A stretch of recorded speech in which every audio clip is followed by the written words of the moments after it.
folks. Dr. Freedom here with the Times for Dr. News from in and around the universe that are so amazing, so spectacular, so incredible, so phenomenal, so terrifically, impossibly joy, buoyant, happy that you may just float away on a cloud of gas made of your own cheers.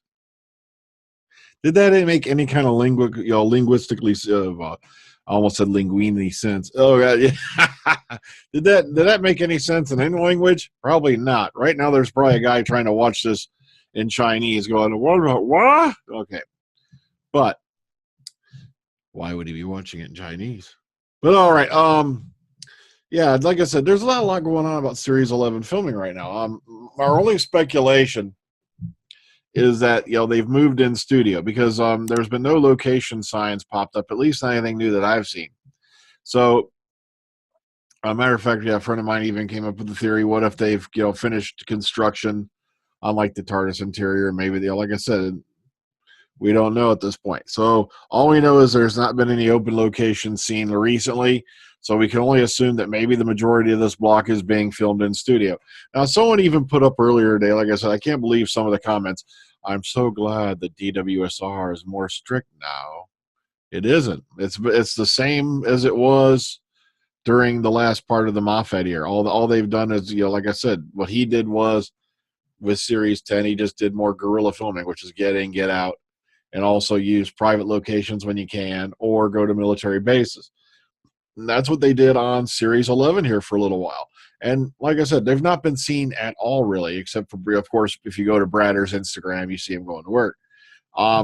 But saying all they're doing is just probably filming in studio this week. No duh. Plus they were off for Easter. So for that last week. So, like I said, it's not surprising. But let's get to the stuff we do have, stuff we do like, stuff, maybe some familiar faces. And here we go. Let's start right here, shall we? Oh, God, that sounded like crap, didn't it? Okay. The latest Doctor Who magazine special in the studio is out tomorrow. Tomorrow. I love you, tomorrow. Oh, wait. It takes you behind the making of Doctor Who in the studio from its relatively primitive beginnings at Lime Grove all the way up to the Rothlock facility stuff. Just to give you a little, behind the scenes look at how some things get done.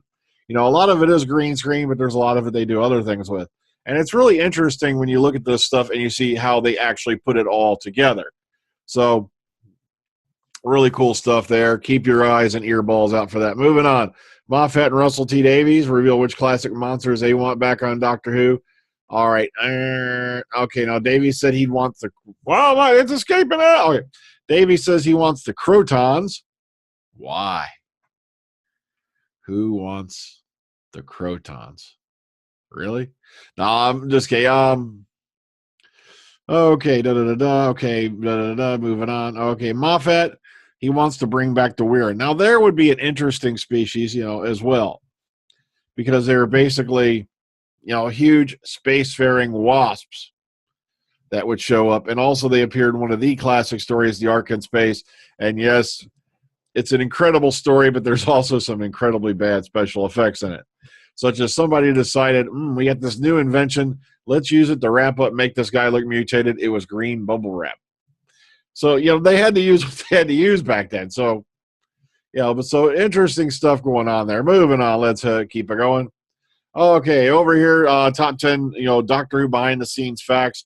So some interesting clips, little things here and there over here on Doctor Who. Moving on. Okay. Now, this is just a nice little one I like to throw on every now and then, Anglophenia, because it's like a compilation of a whole bunch of different stuff. Because, here's the stuff with Graham Norton, and also here's that David Tennant, Georgia Tennant's evil pick. Doctor Impressions of John Colsaw, and, of course, they give a mention, of course, to the tweet I just showed you, which is why you get a link to that tweet, because it's right there, so don't worry about it. Okay, some other, like I said, in some artwork, whatnot. It just piles it all together for you. And, of course, this is the comic artwork, which I found out later was done by Rachel Stott, if I remember correctly. So, wham, wham, wham. There's some nifty stuff somebody did an Android Invasion trailer. So just a nice collection of artwork, things that have gone on over the last few days Doctor Who related. And of course, you will get a link to this down below in the description box. Now, somebody was like, why don't you do more Big Finish news? I said, because I'm busy usually keeping up with the regular series news. And it's just Big Finish does a good job on themselves. But this is what we did have. Helliax Rift came out yesterday. I haven't had a chance to listen to this one yet. I'm hoping to pop it in tomorrow at work. Moving on. Torchwood Machines. Of course, everyone knows about the Such and Such is Required line. So check this out. This is Torchwood One with Yvonne Hartman, Yanto Jones. This takes you back to that previous year. And if I remember right, wasn't it yeah, that's right. You telling me in the box which race did that Such and Such or this Yvonne Hartman is required? Who's behind that? I believe it was the War Machines, wasn't it? Let me know. I'm going off the top of my head because, like I said, I got to go back and rewatch some of my Hartnell Trout, and I've just been a long time. Okay, of course, Jenny the Doctor's Daughter trailer is out. Also, there's a little synopsis thing of the various episodes. Just to give you an update on that. Boom, boom, boom. So here you go. If you want to listen to the trailer, it's right here. All right. How the next Doctor Who game attempts to rewrite the rules of the Match 3 puzzle games. And they're talking here a bit about Doctor Who Infinity. And it gives you a little run over of it and whatnot. And also here's the trailer for it if you have not seen it yet. So, wham, wham, there you go. Sorry, this one's going a lot quicker. Also, Tribeca 2018 directors. This is the nice interview with Karen Gillan. A lot of people don't realize that she's been out making her own independent films and whatnot like that, on top of doing, her major film career, like she was, just in Jumanji, Welcome to the Jungle. She just got done filming her bits on Infinity War not too long ago. And, of course, Guardians of the Galaxy Volume 1 and 2. I'm not sure if she's in 3. Haven't heard anything about that yet. So, a nice little interview with her if you want to go check it out over here on, I believe it's Women in Hollywood. Sorry, my voice went obviously. And lastly for today, it's been a long time since Lincoln. No, stars of Doctor Who stars of Doctor Who, Star Wars, and Red Dwarf are going to be at Lincoln Comic-Con. And of course, Lincoln Comic-Con will take place, wham, bam, bam, on April 28th at the Epic Center in the Lincolnshire Showground. So if you're into this event, you want to find out more about it, or if you're in that area. But then again, maybe if you're cosplaying an era, there you go. Go check this out. Here's stuff like that, and bam, bam, bam. Here's some info for it if you are interested in the Lincolnshire Live. Actually, I didn't plan on that going as fast as it did, but it did. Okay, so yeah, I'm working on Comes the Imperator Chapter 7 right now. Lions are coming in. I'm hoping to have a lot of it started, or at least get it moving this weekend, because after Chapter 7, things are going to get really, really weird, because as you found out in the last chapter, somebody isn't who they all appear to be. And for you folks who have been listening since Skydark, and I know there's like one or two of you, we knew that somebody in the Council of 12 had been compromised. We were told that by Dr. Liberty. So now we know who it is. Now we know what, and also, but there's a reason why this is going on. A reason why this is going on. So, okay, so just thought I'd throw that in for you. Well, folks, that's all I had for you, just quick and brief.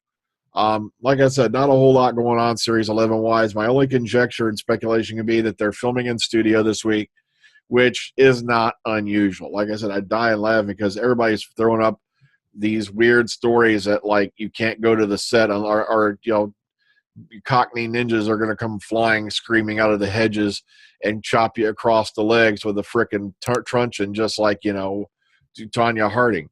It's gotten ridiculous. Oh, that's right. She's going to be on one of them reality shows. I think it's Dancing with the Stars is going to have Tanya Harding on it. It's like, all I can say is all you other competitors, watch your kneecaps. Well, until next time, everybody, take care. Ta-ta. Please be sure to like and subscribe. There are now 4,050 of you. We are heading towards 4,100. I'd like us to hit 5,000 by the end of this year. Come on, we can do it. You can do it. So until the next time, like I said, I'm going to keep trying to keep some stuff going. All right, I'm going to try to do a live stream this Friday at about 7 p.m. Eastern Standard Time. Now, I'm going to have to put a reminder on my phone to keep me to it. If anything goes awry and it's not going to happen, I'll put a post on Twitter and I'll put a post on Facebook. I think I'm just going to go ahead and do it this time on YouTube. Or, like I said, I'd really like to do them on Facebook. But, you know, the YouTube channel, you know, we've been dying down a little bit with the lack of news. So I think I'm going to do it on YouTube this week. So take care, Ta-ta. Enjoy the rest of your day. Look at, oh, Mommy, that man looks like a gnome. Okay, good night.